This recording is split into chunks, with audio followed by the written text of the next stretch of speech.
Nous sommes en 1898 et tu participes à des fouilles à Saqqara. Cet endroit, situé non loin du Caire, regorge de tombes anciennes et de pyramides. En bon aventurier, tu espères trouver quelque chose de vraiment cool et devenir célèbre. De l'or, des manuscrits, des cartes au trésor, des momies de pharaons. Mais tu trouves un oiseau en bois. Tu es très déçu. Ça ressemble à un simple jouet. Un jouet ancien, mais un jouet tout de même. Tu es alors loin de te douter que, dans quelques années, quelqu'un affirmera qu'il s'agit en fait d'un ancien monoplan.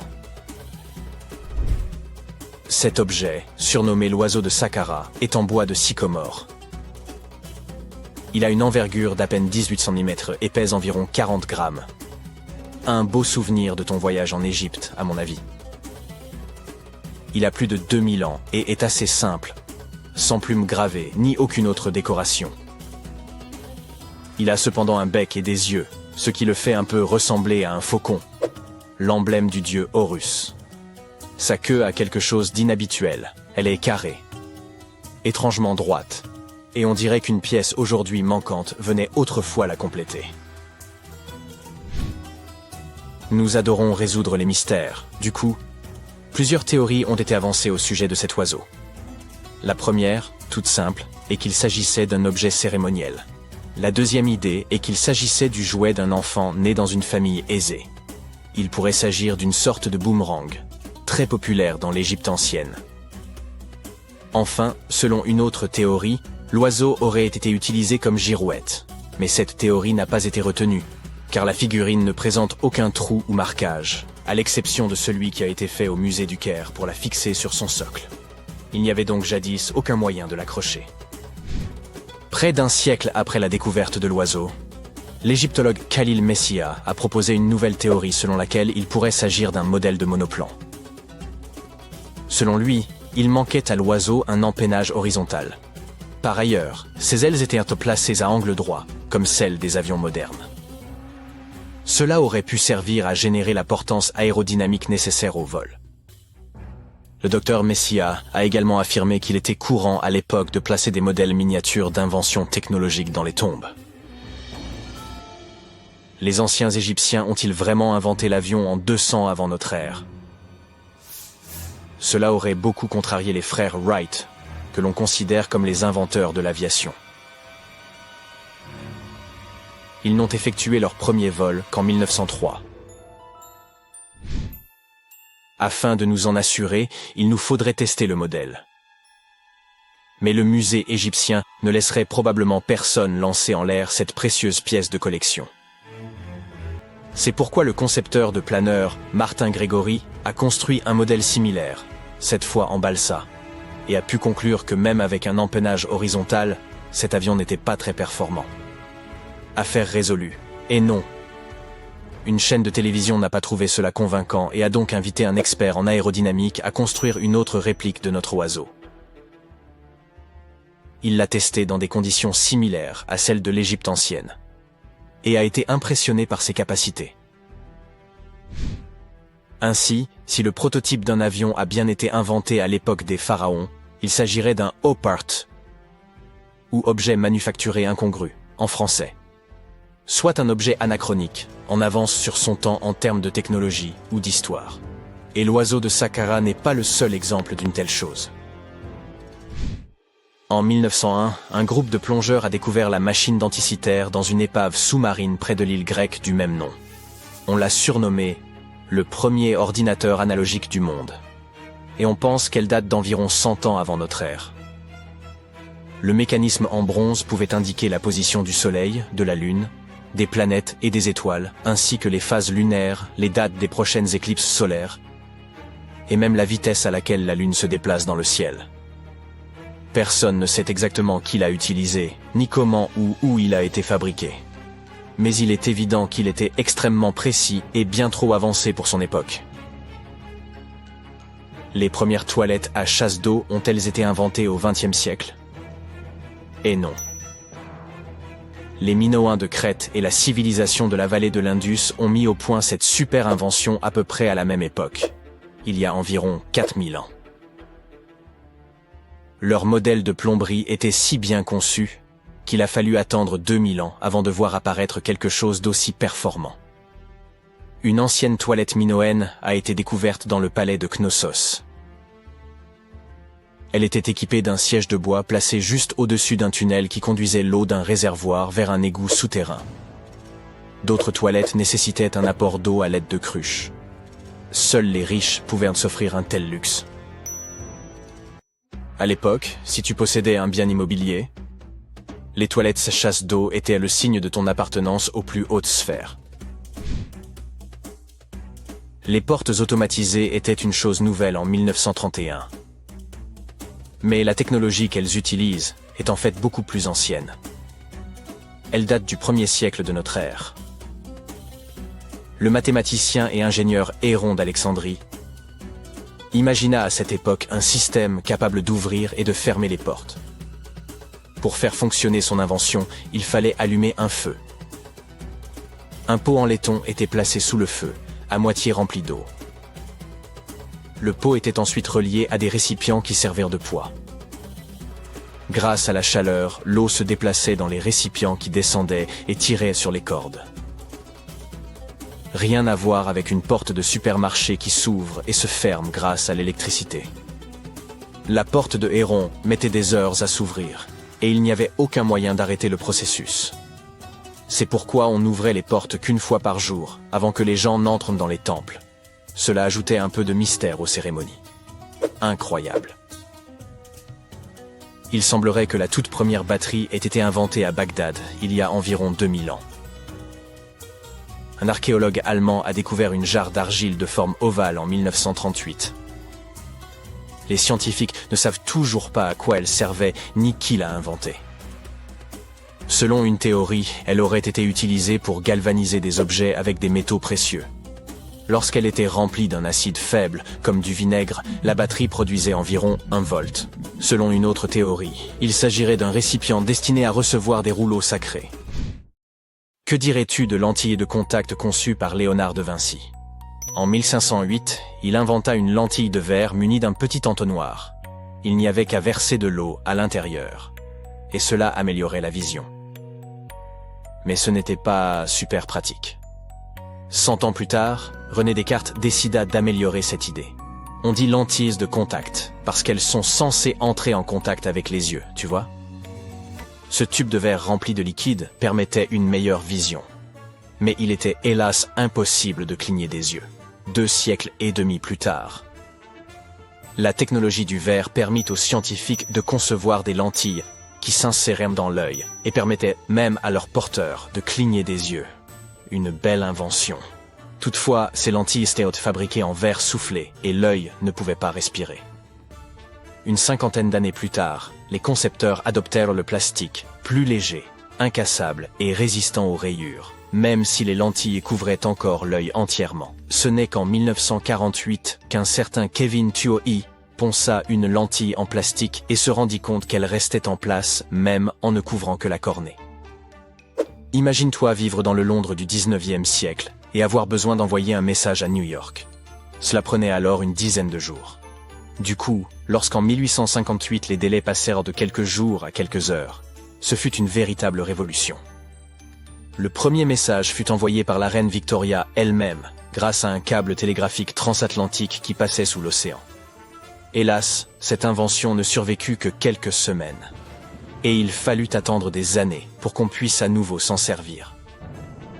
Les anciens textes indiens évoquent des chars richement ornés, voire des palais entiers, connus sous le nom de Vimana, capables de s'élever dans les airs et de parcourir, en quelques secondes, des distances allant jusqu'à l'espace.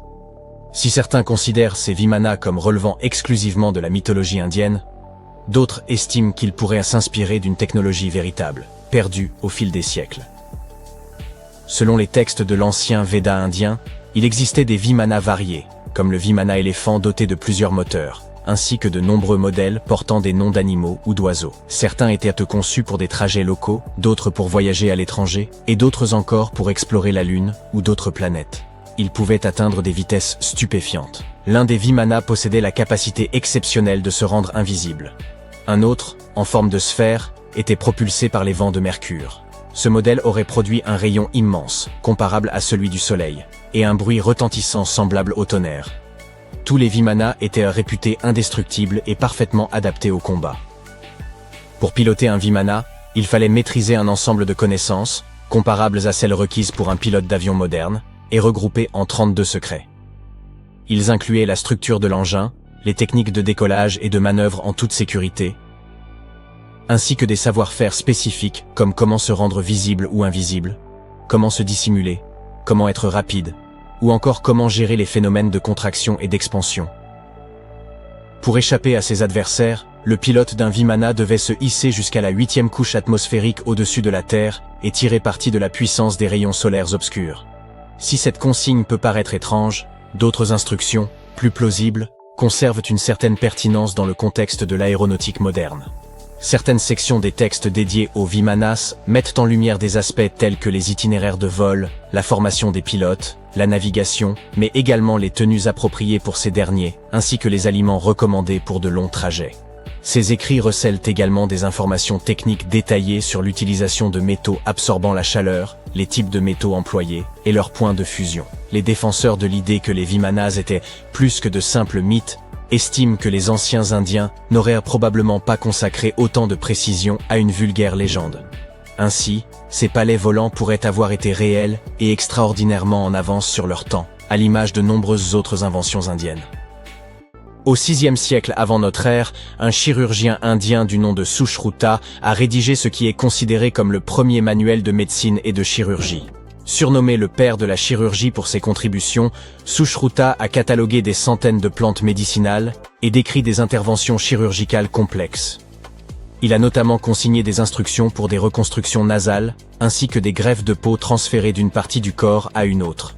La technique originale de rhinoplastie, qui consistait à prélever un fragment de peau sur le front pour reconstruire un nez, demeure utilisée aujourd'hui. Toutefois, à l'époque, cette intervention répondait à des besoins très différents de ceux d'impressionner le public des réseaux sociaux. Ces chirurgies étaient destinées à aider des individus ayant perdu leur nez en raison d'un châtiment ou de blessures subies au combat.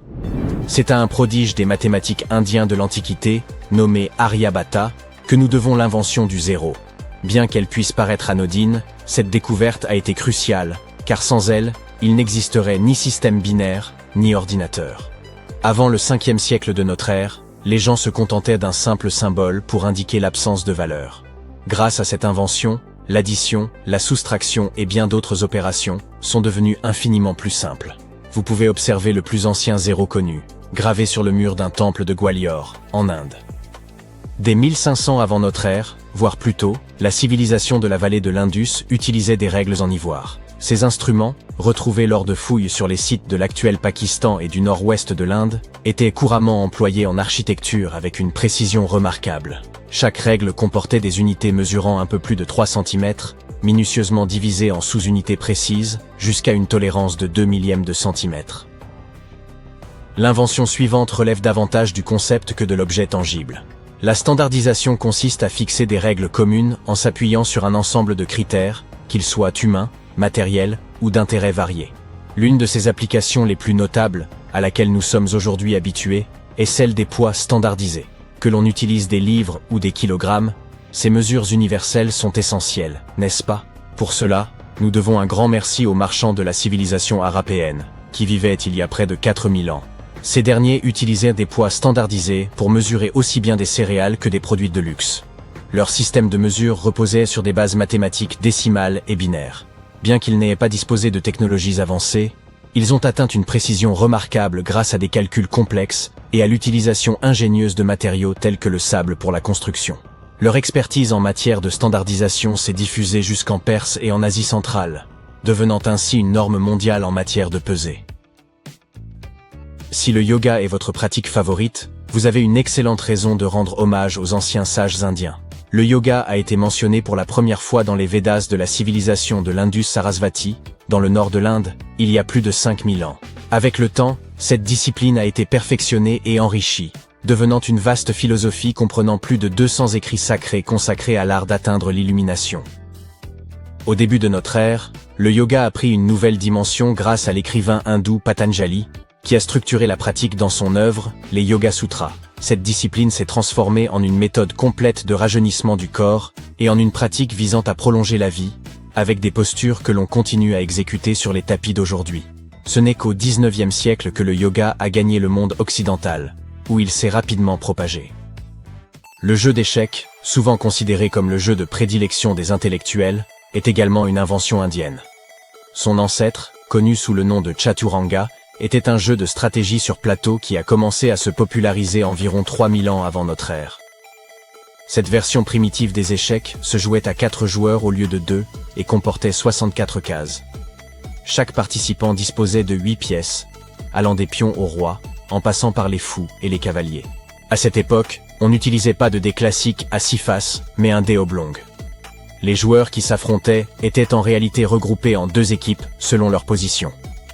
La version moderne des échecs, telle que nous la connaissons aujourd'hui, trouve mention pour la première fois dans une légende de l'ancienne littérature indienne. Selon cette histoire, l'épouse du démon Ravana aurait inventé le jeu afin de divertir son époux.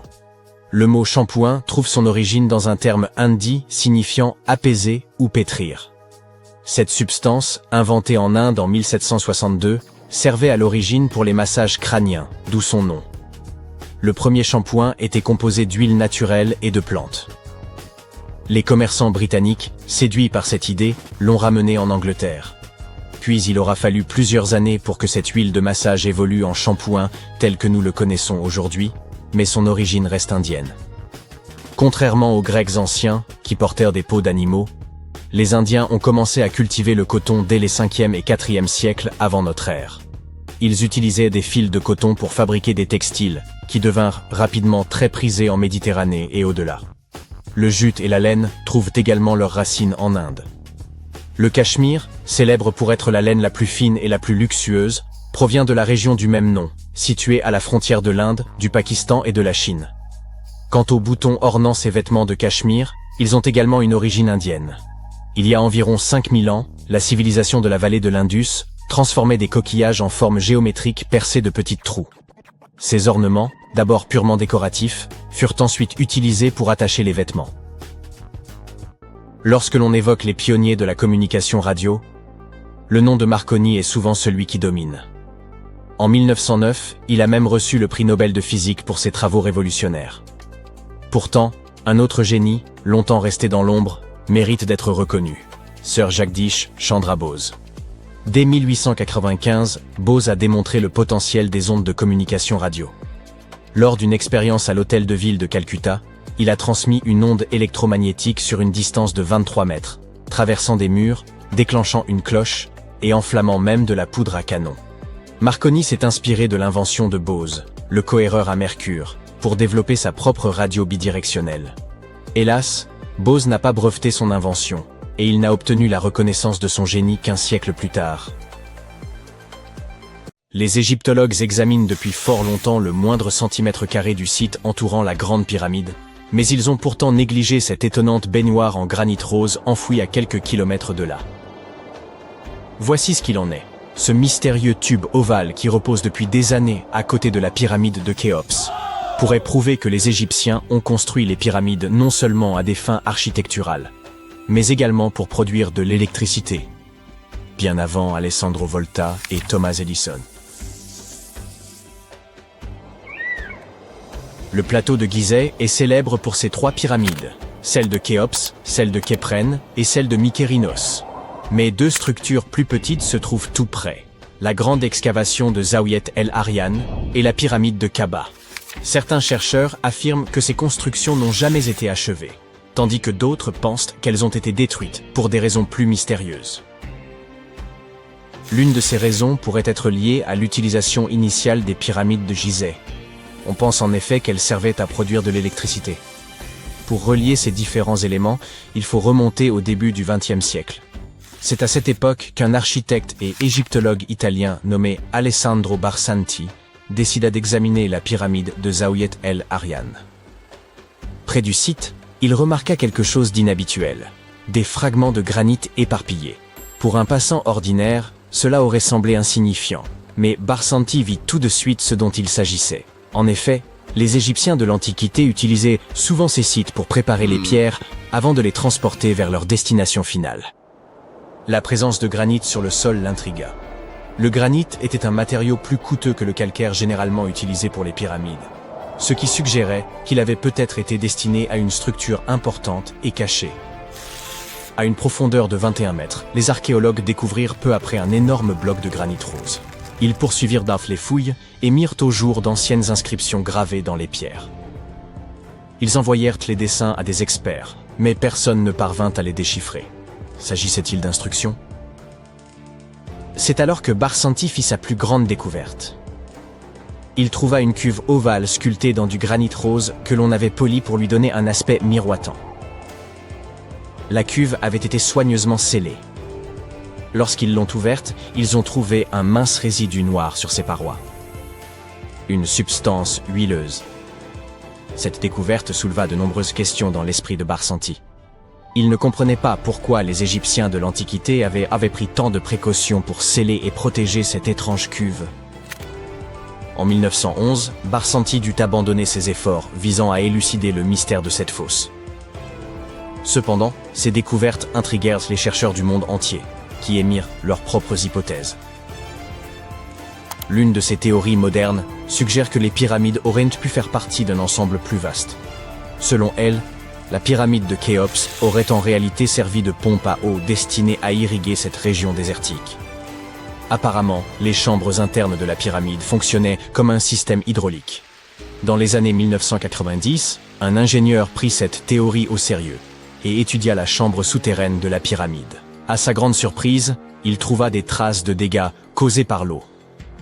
Il semblerait que la pyramide générait de puissantes ondes de compression, également appelées impulsions, capables de produire de l'électricité.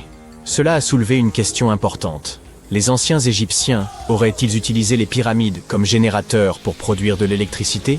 Sur le papier, cela s'est avéré possible. Cependant, parvenir à un consensus sur la fonction initiale des pyramides est probablement l'une des choses les plus difficiles au monde. Nous ne sommes donc toujours pas sûrs à 100% de cette théorie. En dehors de cela, l'Égypte reste un terrain idéal pour l'étude du passé de l'humanité.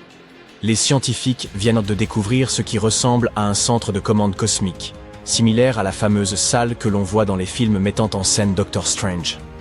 Ils ont découvert un observatoire astronomique en forme de L, mesurant environ 830 mètres carrés et datant du 6e siècle avant notre ère. Il s'agit sans aucun doute du premier et du plus grand observatoire de ce type. Cette structure en briques crues abritait des instruments utilisés pour calculer les dates liées aux rites de l'Égypte antique, couronnements royaux et calendrier agricole. Cet observatoire est situé sur un site archéologique connu sous le nom de Temple de Bouto, à seulement 80 km à l'est d'Alexandrie. C'est assez impressionnant. Cette structure a été conçue de manière à ce que l'on puisse y pénétrer par une entrée orientée à l'est. Ainsi, on pouvait admirer le lever du soleil.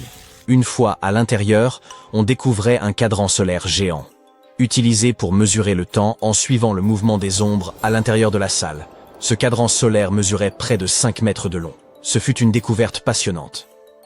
Une autre découverte intéressante faite par des scientifiques et des égyptologues fut celle de la toute première momie enceinte. Même si nous en savons désormais beaucoup sur les processus de momification, nous continuons à faire des découvertes qui nous ouvrent de nouvelles portes sur la vie des anciens Égyptiens. Il a fallu beaucoup de temps pour découvrir que cette momie était enceinte au moment de son embaumement, car elle avait été placée dans un cercueil masculin. Plus précisément, celui d'un prêtre. Les historiens affirment qu'au XIXe siècle, de nombreux marchands mélangèrent les cercueils afin de les vendre. Oui, cela signifie qu'ils les ouvraient et échangèrent les momies pour satisfaire leurs clients. Ce fut une énorme surprise, car ils espéraient en apprendre davantage sur les problèmes de santé dans l'Antiquité lorsqu'ils ont ouvert ce cercueil. Mais ils se sont retrouvés avec un autre problème sur les bras, les pratiques prénatales dans l'Égypte antique. Cette femme momifiée, qui a vécu il y a environ 2000 ans, était âgée de 20 à 30 ans lorsqu'elle est décédée. Elle a été découverte à Thèbes, et ses restes étaient incroyablement bien conservés. Vous voyez, les recettes de momification variaient à travers l'Égypte. Dans le cas de cette femme, les chercheurs ont pu déterminer qu'elle appartenait à la haute société, car elle a été enterrée avec des amulettes spéciales. Cependant, comme les méthodes de momification différaient considérablement selon les villes et les époques, il nous faut encore approfondir nos recherches afin de comprendre pourquoi elle fut embaumée avec son bébé. En parlant de momies, des scientifiques ont fouillé un lieu de repos à Saqqara, également en Égypte, et ont mis au jour 2 ateliers d'embaumement. L'un était destiné aux humains et l'autre aux animaux sacrés. Apparemment, ces ateliers remontent à environ 2400 ans. Ils étaient équipés de lits en pierre, de pots en argile et de récipients rituels, tout ce dont on avait besoin pour momifier. Mais ce n'est pas tout. Les archéologues ont également découvert du fromage conservé dans des jarres derrière des tombes vieilles de plus de 3000 ans. Oui, du fromage. Cela montre que les anciens Égyptiens étaient également très doués pour la conservation des aliments. Ils savaient comment conserver les denrées à long terme, et pas seulement les momies. Cela nous montre qu'ils appliquaient leurs techniques de conservation aux aliments comme au corps, et nous donne un aperçu de leur impressionnant savoir-faire. Les scientifiques ont également découvert l'une des plus anciennes momies intactes d'Égypte. À leur grande surprise, elle était entièrement recouverte d'or. Les momies égyptiennes recouvertes d'or sont très rares, mais ils ne s'attendaient pas à ce que celle-ci soit la plus ancienne jamais découverte. La momie était assez bien conservée, et ils ont pu identifier les restes d'un homme riche appelé Hekashepes.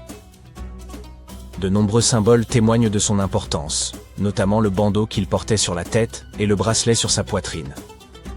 Il était également vêtu d'une tunique et d'une ceinture, ce qui permettait de préserver la belle apparence d'une personne après son décès. Pour le découvrir, les chercheurs ont dû ouvrir le lieu de sa dernière demeure à l'aide de mortiers. En gros, c'était comme s'ils ouvraient une machine à remonter le temps, tout comme les Égyptiens de l'Ancien Empire l'avaient fait il y a 4300 ans. Quand on y pense, c'est comme si l'on pénétrait dans une capsule temporelle. Mais, assez parlé de momies, les scientifiques ont également découvert quelque chose de très intéressant au-dessus des pyramides. Ils ont dû utiliser un instrument très sophistiqué pour cela. Le radar ionosphérique à longue portée et basse latitude, qui permet de voir des ondes invisibles loin dans le ciel. Ce radar leur a permis de découvrir d'énormes bulles flottant dans l'air au-dessus des pyramides. On appelle cela des bulles de plasma, et elles causent des ravages sur les technologies modernes. Elles peuvent en effet perturber les signaux GPS et téléphoniques dans un rayon de plusieurs centaines de kilomètres. Ces bulles sont immenses, parfois aussi grandes que des villes. Elles ont pour origine l'épuisement soudain des particules chargées dans l'ionosphère. Ainsi, au lieu de se répartir uniformément, elles restent agglomérées sous forme d'ondes. Il s'agit d'une découverte importante, car elle peut aider les scientifiques à comprendre comment empêcher ces ondes de perturber nos technologies. Vous savez comment ça se passe généralement. Au fil des années, les connaissances générales s'effacent plus rapidement que l'on ne peut dire à quoi sert ce truc. Imaginez nos petits-enfants se grattant la tête devant les touches de nos vieux téléphones. Il n'est donc guère surprenant que certains artefacts anciens nous laissent également perplexes. Regardez ce curieux objet. Qu'en pensez-vous? Un instrument de musique, un jouet, ou peut-être une invention extraterrestre? Personne ne le sait vraiment, pas même les experts. Ce petit objet est un dodécaèdre romain, découvert par des archéologues amateurs près de Lincoln, en Angleterre. Il a la forme d'un poing et est composé d'un alliage de métaux. Alors, à quoi servait cette chose? C'est la question à $1 million. Apparemment, ces trucs faisaient fureur à l'époque dans le nord de la Gaule et la Germanie romaine, selon certaines cartes anciennes. Des dodécaèdres similaires ont été retrouvés en Europe, en Grande-Bretagne, et même le long de la route de la soie maritime, en Asie du Sud-Est. Le mystère s'épaissit à mesure que de plus en plus de ces dodécaèdres sont découverts. Certains contenaient de la cire, ce qui a conduit les scientifiques à penser qu'il pouvait s'agir de porte-bougies. D'autres supposent qu'ils pouvaient être utilisés pour tricoter des gants, puisqu'aucun n'a été retrouvé dans des régions plus chaudes. Un exemplaire découvert à Genève arbore les signes du zodiaque, ce qui a suscité quelques théories farfelues sur ses pouvoirs mystiques. Et maintenant, de nouvelles découvertes remettent tout cela en question. S'agissait-il d'un outil sacré pour les Romains? Qui sait, peut-être le premier outil multifonction, bien avant l'invention du couteau suisse. Les boules de pierre sculptées d'Écosse représentent une autre énigme historique. Remontant très probablement au néolithique tardif, environ 3000 à 2500 avant notre ère, elles sont fabriquées en divers types de pierres, allant du grès jusqu'au granit. Toutes sont de taille similaire et présentent des motifs circulaires complexes et régulièrement espacés, composés de bosses ou de pommeaux. La plupart de ces motifs comportent 6 bosses, mais leur nombre peut varier de 3 à 160. Certaines de ces boules sont plus finement ouvragées que d'autres, et quelques-unes présentent même des décorations supplémentaires. Plus de 400 boules de pierre sculptées ont été trouvées principalement en Écosse, bien que certaines aient également été découvertes dans le nord de l'Angleterre et en Irlande. Ces boules de pierre ne montrent généralement pas de signes d'usure ou de dommages, et aucun indice ne permet de déterminer leur fonction. La plupart des experts s'accordent à dire qu'elles n'étaient pas des outils pratiques, mais avaient une importance symbolique ou sociale, probablement un signe extérieur de prestige au sein de leur communauté. Les tambours de Folkton sont 3 cylindres de pierre datant du néolithique britannique, découverts à la fin du XIXe siècle dans un tumulus funéraire de l'East Yorkshire. Aucun objet préhistorique semblable n'a jamais été trouvé ailleurs dans les îles britanniques. Chaque tambour est décoré de motifs uniques qui en recouvrent les côtés et les sommets bombés. Ces ornements sont principalement géométriques, disposés en panneaux, et des visages humains stylisés sont reproduits sur 2 des tambours. Des études récentes, exploitant de nouvelles technologies, ont révélé que ces motifs avaient été sculptés et resculptés au fil du temps. Une équipe d'experts a également analysé la composition des tambours, révélant qu'ils étaient faits de craie locale. À l'âge du bronze tardif en Europe, bien avant que les pièces de monnaie ne soient répandues, des objets métalliques finement travaillés servaient de richesse portative et de signes extérieurs de prestige. Partout sur le continent, les archéologues ont découvert une grande variété d'artefacts, allant de parures en or portées par les élites à de grands chaudrons en bronze utilisés lors des banquets. Parmi ces objets, on trouve de magnifiques anneaux d'or ouvragés, découverts au pays de Galles. Connus sous le nom de lock rings, ils pourraient avoir servi à retenir les cheveux. Après avoir passé près de 3000 ans sous terre, ils sont maintenant aplatis. Autrefois, ils présentaient des défauts, ouverture for en forme de cône à chaque extrémité. Bien qu'ils aient été découverts à des moments différents, ils étaient probablement portés par paires et enterrés ensemble dans une même cache. D'autres artefacts romains en alliage de cuivre ont été initialement catalogués comme des pendentifs lunaires. Cependant, lors d'une réévaluation récente, des experts ont découvert que ces objets étaient en réalité de petits ensembles de mortiers et pilons, servant à broyer des cosmétiques. Ces récipients étaient utilisés pour pulvériser les minéraux destinés au maquillage, et spécifiquement conçus pour appliquer du kohl et de l'ombre à paupières. Ils avaient été à tort pris pour des pendentifs en raison des boucles de suspension qui permettèrent de les porter autour du cou. Ces ensembles cosmétiques, datant du 1er siècle de notre ère, sont uniques à la Grande-Bretagne. Ils témoignent de l'influence des cosmétiques importés et des tendances esthétiques en provenance de la Méditerranée et des provinces romaines, à commencer par l'Égypte. Le cube de Salzbourg, également connu sous le nom de fer de Wolfsegg, a été découvert à la fin du XIXe siècle en Autriche. Il ne ressemble pas vraiment à un cube, mais plutôt à un objet arrondi avec 2 faces plates. Une rainure traverse son milieu, et sa surface est couverte de creux et de cratères. Cet artefact a été découvert accidentellement par des ouvriers lorsqu'ils ont fait exploser une veine de charbon. On estime que la veine d'où il provient aurait plus de 60 millions d'années. Ce cube a été déplacé d'un musée à l'autre, avant de mystérieusement disparaître au début du XXe siècle, puis de réapparaître. Certains chercheurs pensèrent qu'il pourrait s'agir d'un bougeoir de l'époque victorienne. Mais personne ne connaît encore la véritable histoire du cube, ni son emplacement actuel. Les archéologues ont fait une découverte historique incroyable au Pakistan. Un ancien sphinx dont l'âge est estimé à environ 12 500 ans. La région où il a été trouvé était autrefois un centre florissant de la civilisation harapéenne, connu pour sa planification urbaine avancée, son art complexe et ses systèmes d'évacuation des eaux sophistiqués. La découverte de ce sphinx ancien illustre parfaitement l'étendue de leur progrès. Nous connaissons tous le grand sphinx de Gizeh, mais quelle était la signification du sphinx dans la culture de la vallée de l'Indus? Le leur est orné de motifs et de sculptures représentant des scènes de la vie quotidienne, suggérant un rôle plus complexe qu'un simple symbole de pouvoir.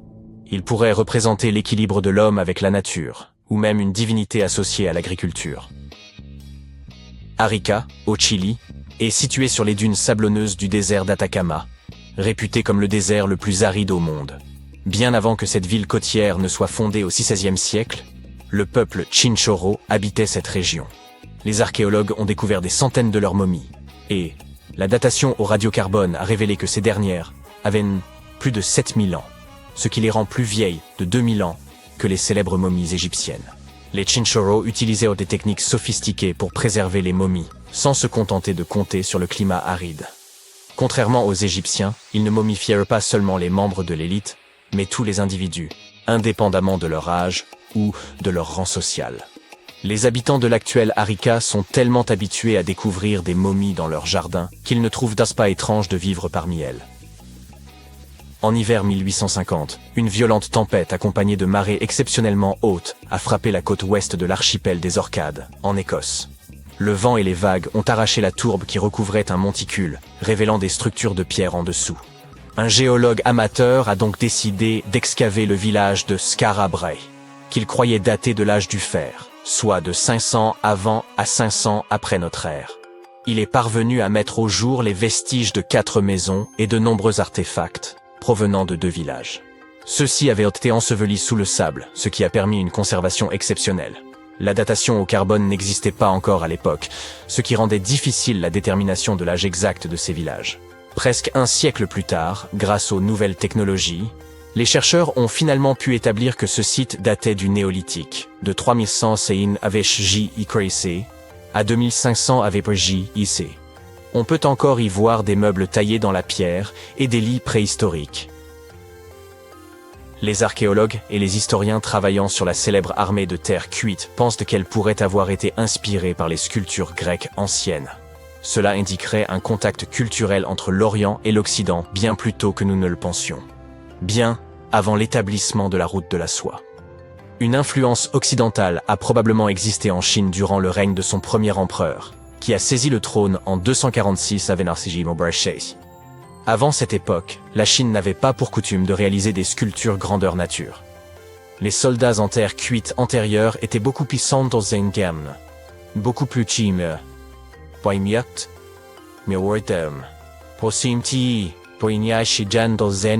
mesurant moins de 25 cm de haut. Des artistes grecs auraient ainsi pu être présents pour partager leurs connaissances avec les sculpteurs chinois. Nous avons tous grandi en croyant que Stonehenge était le plus ancien observatoire du monde, mais désormais, il a une concurrence sérieuse pour ce titre. Nabta Playa a été construit à plus de 3919 km de distance, dans le sud de l'Égypte, et des milliers d'années, 7500 avant notre ère, avant Stonehenge, entre 3000 et 1500 avant notre ère. Et même les pyramides de Gizeh, entre 2589 et 2504 avant notre ère. En 1973, un guide bédouin, Aïd Marif, est tombé sur un étrange groupe de grandes formations rocheuses en traversant le désert du Sahara. Il a conduit l'archéologue américain Fred Wendorf sur le site situé à environ 96 km du Nil. L'ami et collègue de Wendorf affirme que l'équipe a découvert les pierres en s'arrêtant pour une pause toilette dans le désert. De toute façon, ce qu'ils ont trouvé a changé l'histoire. Au début, Wendorf pensait que les structures en pierre étaient juste des formations naturelles. Mais ensuite, il eut une révélation. Cet endroit était autrefois un lac, ce qui signifie qu'il ne devrait pas y avoir de roches naturelles ici. Il continua à revenir sur le site pendant des décennies, et au début des années 1990, son équipe découvrit, finalement, un cercle de pierres qui semblait s'aligner avec les étoiles d'une manière inexplicable. Après 7 longues années à essayer de percer le mystère du site, Wendorf contacta un expert en archéoastronomie. Ils étudient comment les anciens utilisaient les étoiles. Un soir, alors que l'expert était assis dans le sable frais du désert, regardant les pierres, il se rendit compte qu'elles formaient un motif irradiant à partir d'un immense tumulus funéraire. Une par une, au fur et à mesure qu'il creusait dans le sédiment, les mégalithes enterrés commençaient à s'aligner comme les rayons d'une roue. L'équipe avait déjà utilisé la datation au radiocarbone pour tester des échantillons provenant de foyers et de toitures en bois de tamaris trouvées à l'intérieur du cercle de pierre. Nabta Playa comptait des dizaines de pierres dressées, toutes hautes de quelques pieds. Certaines d'entre elles s'alignaient exactement avec le lever du soleil lors de jours spéciaux, et d'autres correspondaient avec des étoiles brillantes dans le ciel. À l'intérieur du grand cercle, il y avait 6 pierres spéciales qui ont peut-être été utilisées pour des rituels ou pour marquer des moments importants de l'année. Autour d'elles, 29 pierres dressées pourraient avoir fonctionné comme un calendrier simple pour aider les gens à savoir quand il était temps pour quelque chose d'important. comme le solstice d'été, le jour le plus long de l'année.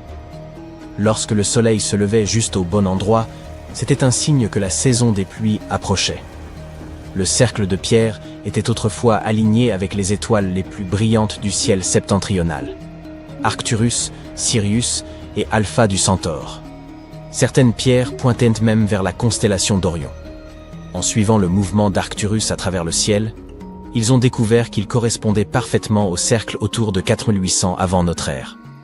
Cela signifie qu'il s'agit du plus ancien site astronomique jamais découvert, et les habitants de Nabta Playa observaient peut-être les étoiles des milliers d'années avant même l'invention des télescopes. Il semble que cela avait une énorme signification pour les personnes vivant et voyageant à travers le désert.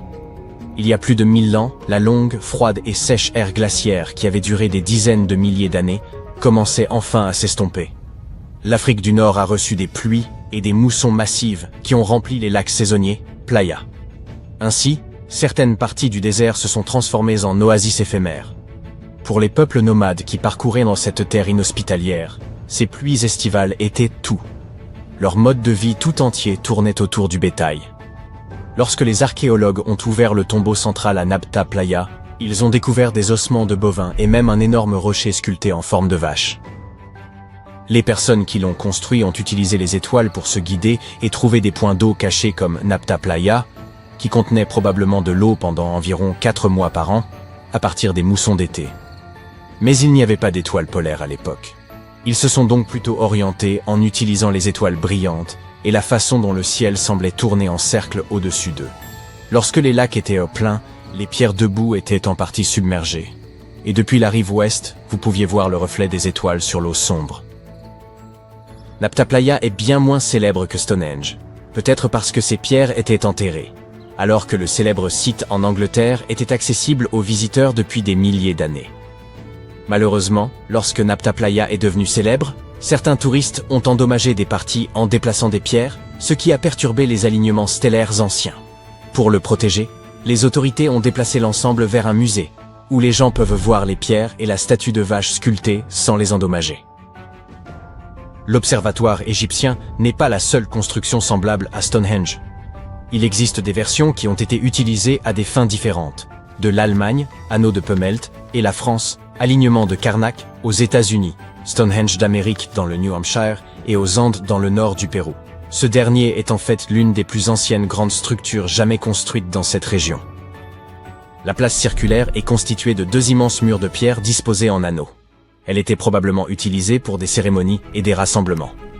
Les scientifiques ont effectué une datation au carbone et ont estimé son âge à environ 4750 ans. Ce qui signifie qu'elle a été construite avant les grandes pyramides d'Égypte et Stonehenge. La place comportait 2 entrées et une couche spéciale d'argile, de terre, de gravier et de charbon de bois en dessous. Elle a été soigneusement planifiée et construite. Les archéologues ont également trouvé des pièces en céramique, des cristaux de quartz et des pierres précieuses sur le site, ce qui montre qu'il s'agissait certainement d'un lieu spécial. Des gens l'ont visité pendant des siècles, mais à un moment donné, vers 500-200 avant Jésus-Christ, il a été fermé, probablement en raison de l'évolution des croyances et des traditions.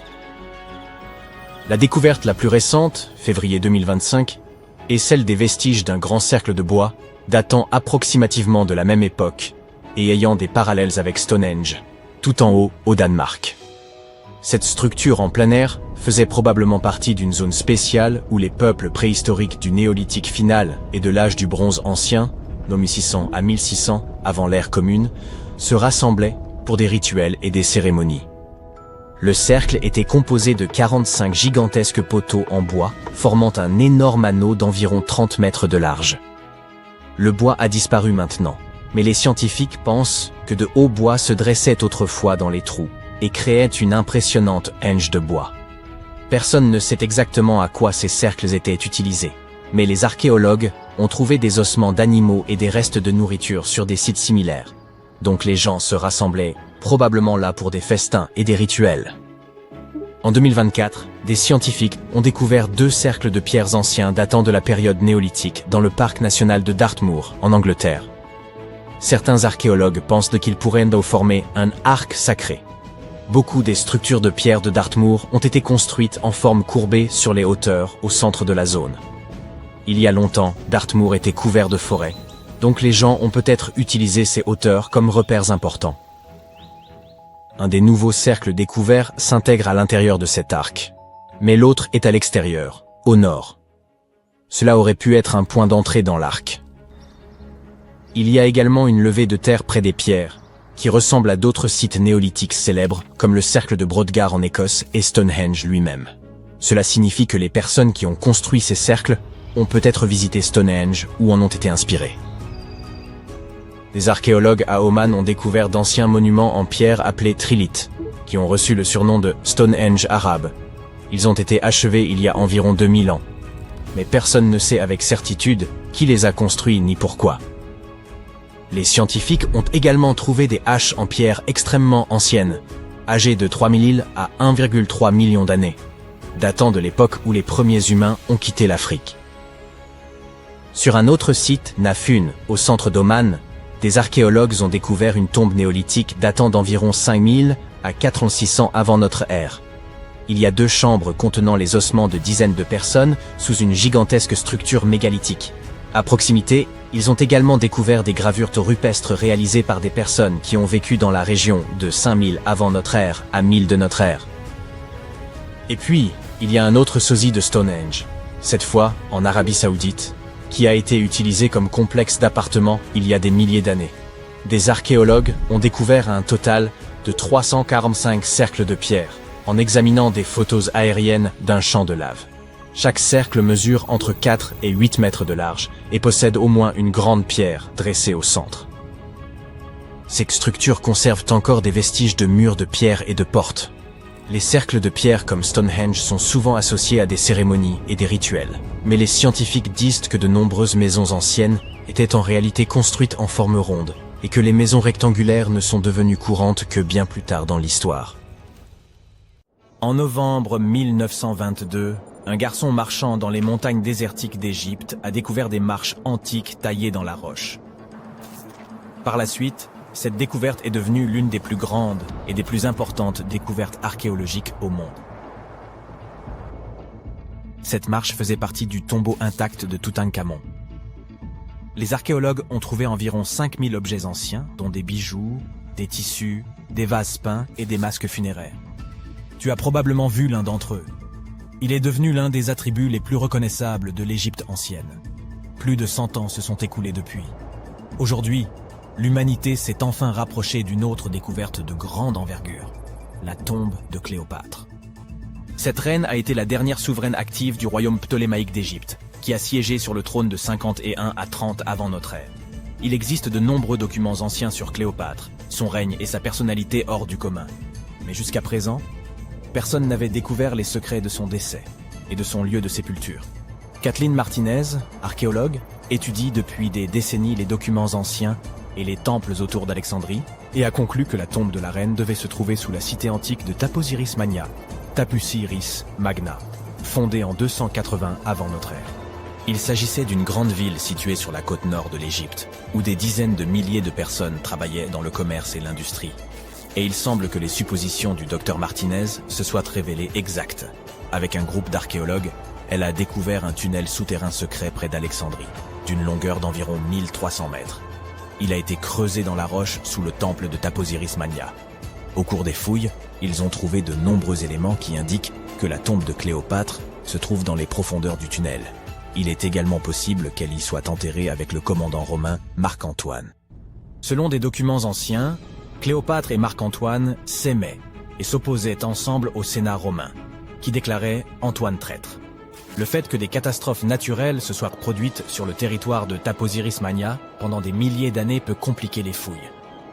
Des tremblements de terre et des inondations ont détruit la ville, et peut-être inondé ces tunnels souterrains. Mais les archéologues espèrent peu que l'ancienne tombe est restée intacte, et qu'elle cache de nombreux trésors et documents sur la vie royale de l'Égypte ancienne, sous le règne de la dernière dynastie. Il est possible que les fouilles se déroulent sous l'eau et dans la boue. Cela demandera beaucoup de temps et de moyens financiers, mais les archéologues sont sûrs que cela en vaut la peine. Quoi qu'il en soit, il est trop tôt pour affirmer que Cléopâtre est réellement enterrée à cet endroit, mais les scientifiques ont trouvé de nombreux objets dans le tunnel qui le confirment, notamment des pots en argile, des dizaines de pièces de monnaie à l'effigie de Cléopâtre et d'Alexandre le Grand, ainsi qu'un buste à l'effigie de la reine égyptienne. Cléopâtre reste l'une des personnalités les plus populaires d'Égypte, au même titre que Ramsès III et Toutankhamon. Elle a inspiré de nombreux films, peintures et livres. Mais qu'est-ce qui l'a rendue si populaire? Elle est devenue célèbre pour son inconstance. C'était une souveraine belle et intelligente qui a sorti l'Égypte de la crise et en a fait une puissance prospère. Les textes arabes médiévaux indiquent qu'elle connaissait la chimie, les mathématiques et la philosophie, et qu'elle a peut-être écrit plusieurs ouvrages scientifiques. Elle connaissait plusieurs langues et avait d'excellentes compétences diplomatiques. Par ailleurs, de nombreuses légendes affirment qu'elle était une femme fatale, qui rendait beaucoup d'hommes fous. Cependant, rien ne prouve que sa beauté était incomparable. Hollywood a créé l'image d'un modèle éblouissant en tournant plusieurs films dans lesquels des actrices célèbres interprétaient le rôle de Cléopâtre. L'empereur romain Octave, fils adoptif de Jules César, a quant à lui créé l'image d'une séductrice insidieuse parce qu'il était son ennemi. Bien qu'elle soit née en Égypte, Cléopâtre n'était pas égyptienne. Ses ancêtres étaient des Grecs, dont l'un des généraux d'Alexandre le Grand. Cependant, le peuple égyptien l'aimait. Elle a appris la langue et a été très sensible aux traditions de ce pays. Elle connaissait bien l'histoire, la mentalité et les coutumes de l'Égypte ancienne. Elle a relevé le niveau de l'économie égyptienne et renforcé le statut de l'Égypte en tant que puissance mondiale. Tout cela a été rendu possible en grande partie grâce à sa ruse et à sa force de persuasion. Elle aimait les représentations théâtrales et les fêtes somptueuses. Elle savait comment surprendre les gens et se donner en spectacle. Mais derrière l'image extérieure d'une amatrice de luxe, se cachait une souveraine intelligente et calculatrice. L'Égypte ancienne était un pays riche et luxueux, et Cléopâtre a tout fait pour accroître sa richesse et renforcer sa position sur la scène internationale. Par exemple, une fois, elle était en conflit avec son frère Ptolémée XIII. Sachant qu'elle ne pourra pas lui résister, la reine a décidé d'attirer Jules César à ses côtés. L'empereur romain est arrivé à Alexandrie, où Cléopâtre voulait le rencontrer. Mais Ptolémée a eu vent de ses projets et a voulu l'empêcher de se rendre auprès de César. Au lieu d'une arrivée riche et bruyante, Cléopâtre décide de passer inaperçue. Elle s'enveloppe dans un tapis ou un sac de lin que les serviteurs de l'empereur transportent dans les appartements privés de César. Cléopâtre sort du tapis et impressionne l'empereur romain par sa beauté et sa détermination. Ils tombent amoureux l'un de l'autre et deviennent de proches alliés. Quelque temps plus tard, elle impressionne un autre Romain influent à des fins diplomatiques. Elle se rend à la rencontre de Marc-Antoine sur une barge dorée au voile pourpre et aux rames d'argent. Cléopâtre est habillée à l'image d'Aphrodite et est assise sous un magnifique dais.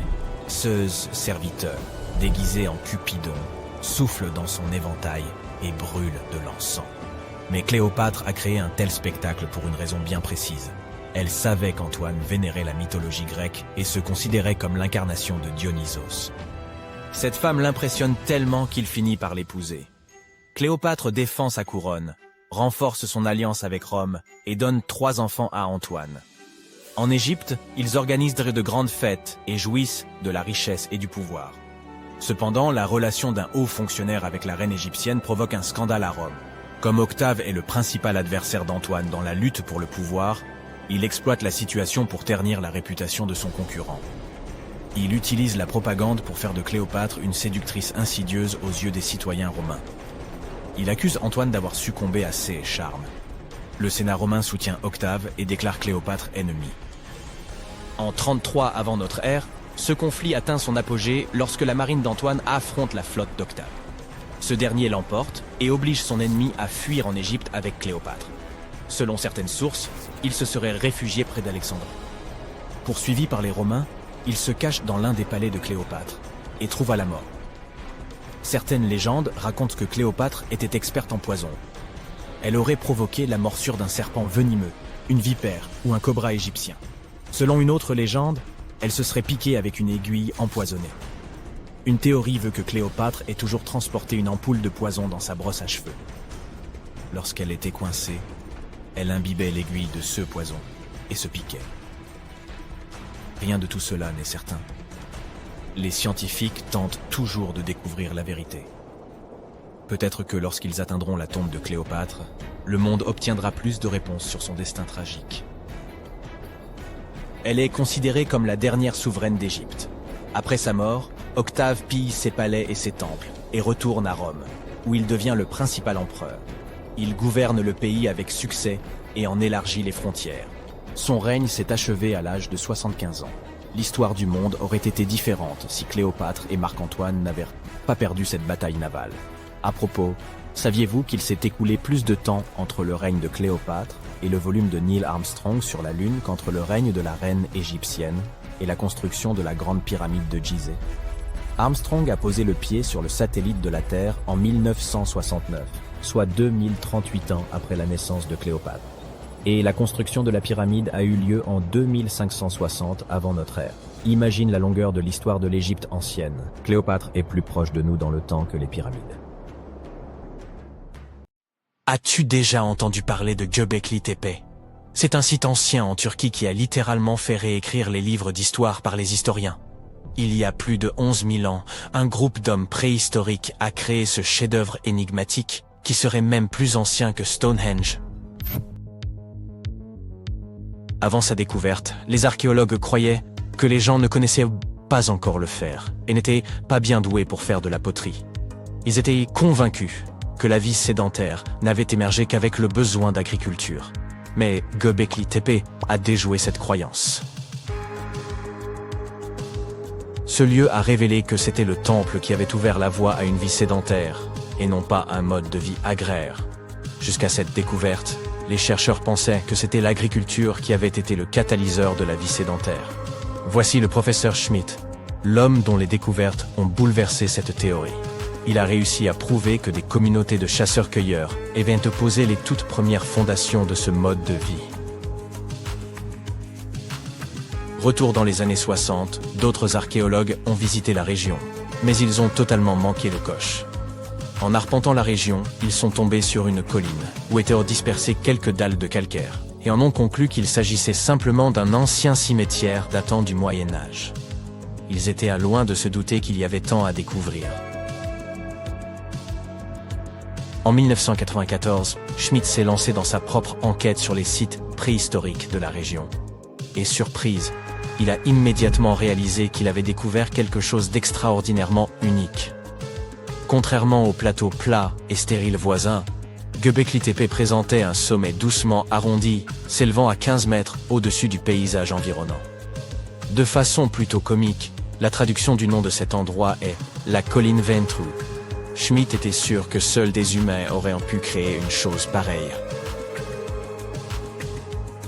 Ces morceaux de calcaire brisés qui étaient pris à tort pour des pierres tombales se sont avérés être bien plus passionnants. C'était comme tomber sur un trésor caché.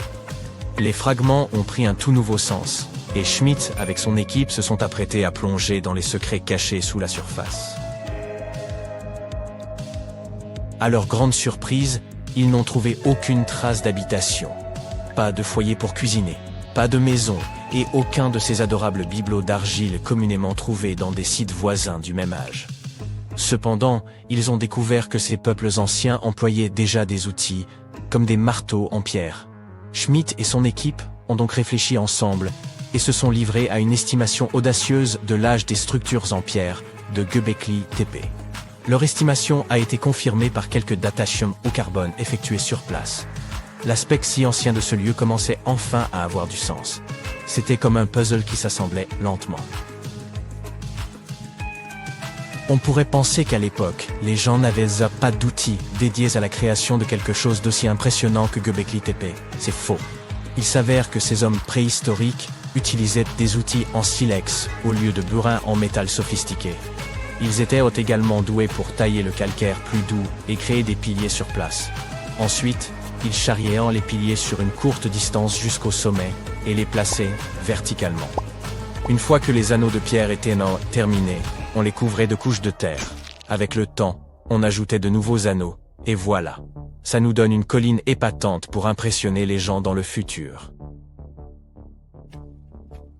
Au cours de leur première année de fouilles, l'équipe a retrouvé près de 15 000 fragments d'ossements provenant de créatures sauvages. Les autochtones n'avaient pas d'animaux domestiques et ne cultivaient pas leur propre nourriture. Ils chassaient des bêtes sauvages pour leur repas. Mais les choses étaient sur le point de changer, car l'endroit présentait tout ce dont ils avaient besoin pour commencer à se livrer à l'agriculture. Les scientifiques affirmaient qu'ils disposèrent de céréales et de moutons sauvages qui auraient pu être domestiqués. Et devine quoi? À seulement 32 km de là, dans un village préhistorique, des généticiens ont retrouvé des traces des plus anciennes souches de blé domestiquées au monde. Ces découvertes sensationnelles ont complètement changé notre vision de la civilisation. Dans le passé, les experts pensaient que les gens devaient d'abord apprendre à cultiver, puis s'installer dans un endroit avant de pouvoir y construire des temples, et développer une société complexe. Mais devine quoi? Les recherches de Schmitt bouleversent cette notion. Il affirme que l'effort incroyable consacré à la construction de ces structures étonnantes a en réalité préparé le terrain en vue du développement de sociétés avancées. Cela signifie que ces changements sociétaux et culturels sont survenus avant l'agriculture.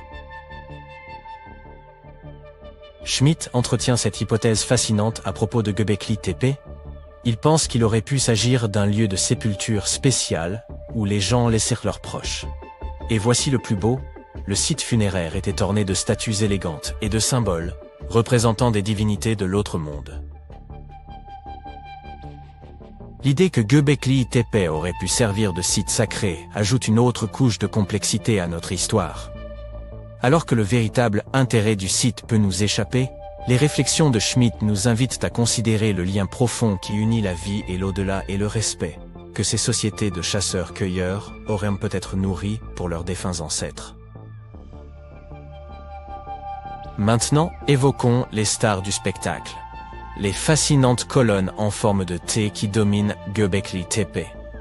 Ces structures mystérieuses mesurent de 3 à 6 mètres de hauteur et représentent très probablement des figures humaines stylisées. Mais l'une d'elles se distingue du reste. Un bas-relief de lion en 3 dimensions. Cette représentation stimule vraiment notre imagination. Pourquoi ? Parce qu'elle suggère la possibilité que des lions aient erré en Anatolie durant la période néolithique. Ces pierres levées sont disposées en cercles et placées dans des fosses rectangulaires. Chaque cercle a une configuration similaire. 2 grands piliers en forme de T au centre, entourés de piliers légèrement plus petits, orientés vers l'intérieur. Tu parles d'un arrangement élégant. Ces imposants piliers atteignent les 5 mètres et pèsent entre 7 et 10 tonnes. Certains d'entre eux sont simples et épurés, tandis que d'autres sont de véritables œuvres d'art avec des gravures complexes. Les renards, les scorpions et les vautours prennent vie, rampent et se tordent sur les côtés des piliers. Mais il n'y a pas que des animaux qui soient représentés sur ces pierres. Certains piliers portent des formes abstraites représentant des hommes et même de petites gravures figurant des vêtements. Certains d'entre eux ont même des ceintures.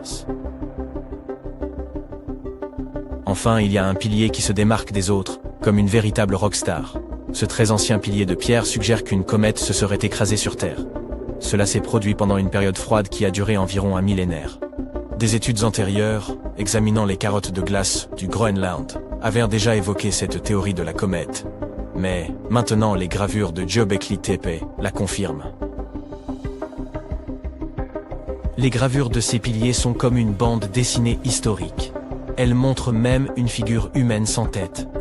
Les chercheurs ont traité ces images par ordinateur et ont découvert leur lien avec les constellations, ce qui indique que ce temple aurait pu être un ancien observatoire. C'est comme si nos ancêtres essayaient de documenter cet événement cataclysmique de leur manière unique. Les archéologues fouillent et analysent Göbekli Tepe depuis le milieu des années 90, révélant couche après couche d'histoire et nous fournissant une compréhension plus profonde des relations complexes qui régissaient les premières sociétés.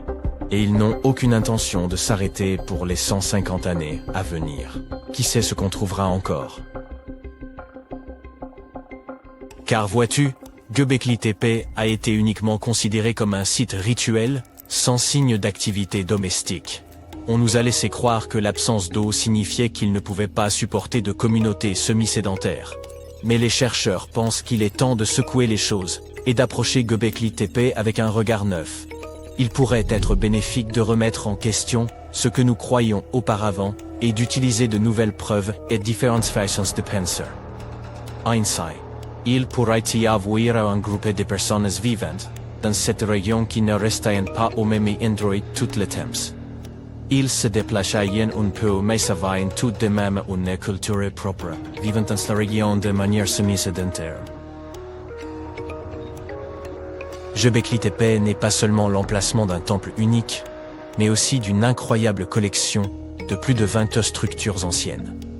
À mesure que les archéologues sondent les profondeurs de cette merveille, ils en comprennent la disposition unique, avec 2 points focaux proéminents au cœur de chaque fondation, complétés par des structures plus petites et des murs de partage. Ce qui était encore plus fou, c'est que l'on compte également plus de 200 obélisques dans les parages. Et si je vous parlais de technologie des fibres de Néandertal? Non, je vous n'avais pas rêvé, le concept est bel et bien réel. En 2020, une équipe de scientifiques a publié un article qui a bouleversé la façon dont nous percevons nos plus proches ancêtres. Une découverte en France a changé l'univers de l'archéologie pour toujours. Et ce n'était pas la première fois qu'une telle chose se produisait. Mais commençons par le commencement. Les Néandertaliens. Pendant longtemps, ils ont été considérés comme des hommes des cavernes typiques et limités. Le personnage de Fred Flintstone ne représente plutôt bien l'image que l'on s'en faisait. D'où venait ce stéréotype? Quand avons-nous commencé à croire que les Néandertaliens n'étaient pas les plus brillants dans l'histoire de l'évolution? Eh bien, de William King, un géologue britannique du 19e siècle. C'est lui qui donna leur nom aux Néandertaliens. Sur la base des ossements trouvés par King, le scientifique déclara que l'espèce n'était pas intelligente, et cette image colla aux Néandertaliens pour les siècles à venir.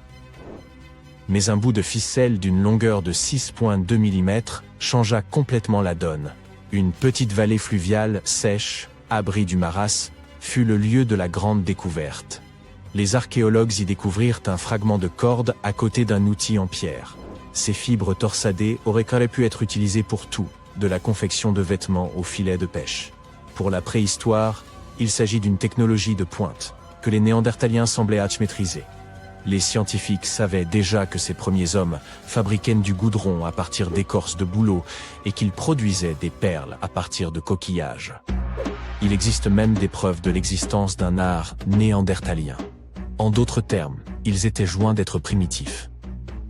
Le morceau de corde et d'autres découvertes similaires modifient la façon dont nous percevons nos ancêtres. Le monde de l'archéologie est en constante évolution. Prenons l'exemple des pyramides d'Égypte. Il s'avère qu'elles n'ont pas vraiment été construites par une armée de personnes que le pharaon faisait travailler jusqu'à ce qu'elles s'évanouissent. Hérodote, le célèbre historien grec, est à l'origine de cette confusion. Il affirma en effet, en 500 avant notre ère, que 1000 hommes avaient participé à la construction de la grande pyramide de Gizeh, sans préciser qui étaient ces hommes ni pourquoi ils construisaient les pyramides. C'est ainsi que le mythe commença. D'énormes dalles de pierre tirées par des hommes, conduits par un contremaître armé d'un fouet. Les égyptologues ne sont pas de cet avis. Il s'agit des scientifiques qui étudient la culture de l'Égypte ancienne. Assez récemment, en 1988, ils découvrirent un village de travailleurs qui racontait une toute autre histoire.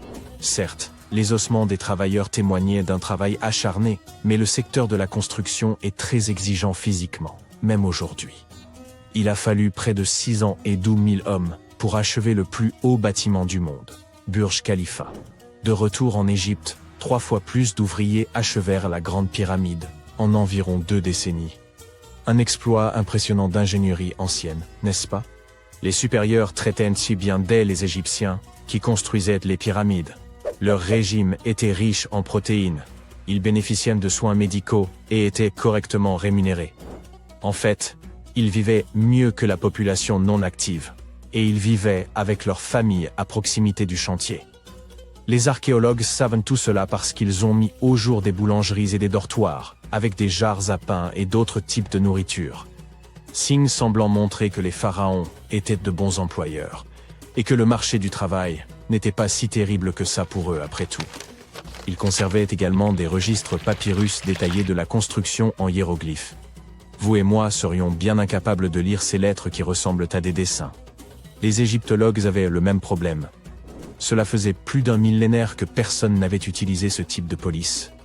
Et bien entendu, il n'existait pas de dictionnaire anglais ancien égyptien que l'on pouvait consulter pour trouver le sens des signes. Tout passe, tout cela changea en 1822. Quelques décennies auparavant, Les Français avaient trouvé une plaque brisée de granit noir. La pierre contenait un texte en 3 écritures, grec ancien, hiéroglyphes égyptiens et démotiques. Cette dernière représentait également la langue égyptienne, mais dans une écriture simplifiée.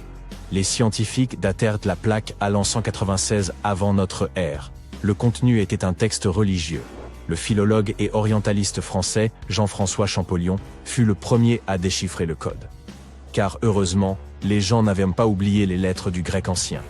Le français parvint donc à faire correspondre les lettres grecques avec celles de l'écriture égyptienne. Et voilà. Les hiéroglyphes étaient enfin déchiffrables. Le nom du morceau de granit qui rendit tout cela possible est la pierre de Rosette. L'importance de sa découverte va au-delà de l'archéologie. Le terme « pierre de Rosette » est même entré dans le dictionnaire français. Il représente une découverte qui aide les gens à comprendre une énigme qui les a longtemps laissés perplexes. Il existe même des jeux suivant le même principe. Un symbole est associé à un message particulier. Il faut ensuite décoder le message en remplaçant le symbole par la lettre correspondante. C'est ce que les scientifiques firent avec la pierre de Rosette il y a plus de 2 siècles, mais à une échelle beaucoup plus grande.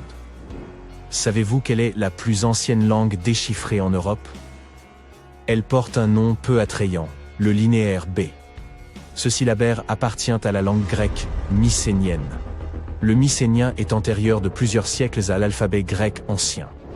On peut facilement deviner de quelle écriture elle est issue. Le linéaire A.